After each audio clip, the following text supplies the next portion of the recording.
बेसच्या मुंबई बेसच्या पतपेढीचं निवडणूक झाली.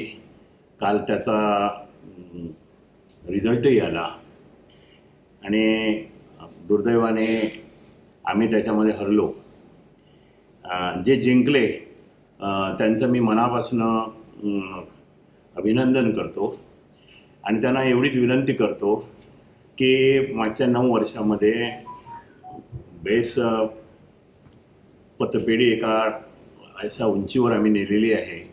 ती उंची आपण कृपा करून कायम ठेवावी आणि त्या पतपेढीतून कामगारांची सेवा व्हावी एवढी मी इच्छा व्यक्त करतो आणि त्यांनासुद्धा विनंती करतो.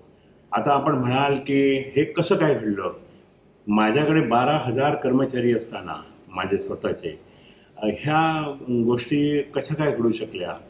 तर हे ते मागच्या 1 आठवडाभर चाललेलंच आहे. प्रचंड पैशाचा ओघ आला आणि त्याच्यासमोर आम्ही टिकू शकलो नाही.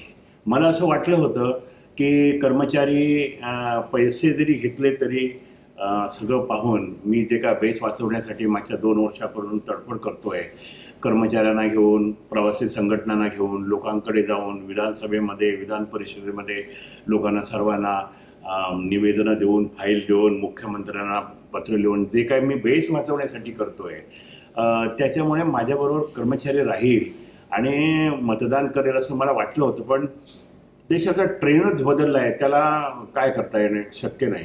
आणि म्हणून कारण आम्ही कमी पडलो केवळ पैशामध्ये, कॉन्टॅक्ट करण्यामध्ये सुद्धा थोडा बहुत कमी पडलो आणि BJPने सगळी आपली पूर्ण यंत्रणा, पैशासकट, अधिकारासकट सगळी यंत्रणा उतरवली. मलाही आश्चर्य वाटतो साध्या पतपेढीच्या निवडणुकीमध्ये एवढ्या सिरियसली हा पक्ष ते सगळं काय घेतो आहे. त्याच्याबद्दल त्यांचं स्वागतही केलं पाहिजे, त्यांचं कौतुकही केलं पाहिजे आणि त्यांच्यापासून देशाला भीती आहे हे सुद्धा सांगितलं पाहिजे.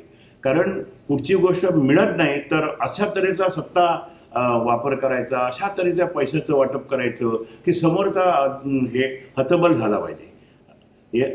हे चाललेलं आहे. पण मी आपल्याला एक सांगू इच्छितो की माझं वय 70च्या वर गेलेलं आहे. आता मी 25 वर्ष बेसच्या कर्मचाऱ्यांबरोबर आहे. त्यांच्या व्यथा मला ठाऊक आहेत, त्यांची संसार काय ते मला ठाऊक आहेत. मी माझ्या कर्मचाऱ्यांबरोबर राहणार, मी माझ्या कर्मचाऱ्यांची सेवा करणार जेवढे काय हे असेल तेवढी, आणि ही बेस वाचवण्याचा आटोकाट प्रयत्न करणार.